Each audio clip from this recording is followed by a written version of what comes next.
do you see when you look at Kingston City Hall? We see a great building that has gotten Kingston through a lot of tough times.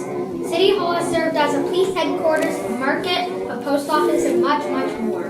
Now, before any of this could have happened, City Hall has to be built right. The mastermind behind this was an architect named George Brown. The construction started in 1841 and ended 3 years later in 1844. It became one of the finest buildings of the 19th century.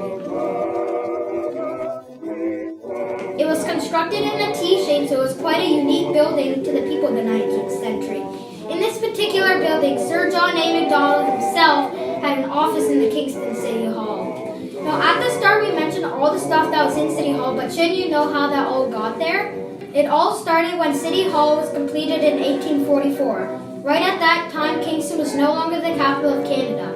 And because City Hall was going to be the Parliament building of Canada, it had no use. So the government had to accept any business that wanted in City Hall, and in the end there were almost 40 businesses in City Hall, such as a police headquarters, a market, a post office, and much more. After all those years, Kingston City Hall is still in perfect conditions, though it is no longer used as a police headquarters, a market, a post office, but it is still used to host meetings of the municipal government of Canada. Do you remember when we told you that the Kingston City Hall was originally made to be a Parliament building of Canada? Well, have you wondered, why didn't the government have a Parliament building before Kingston City Hall?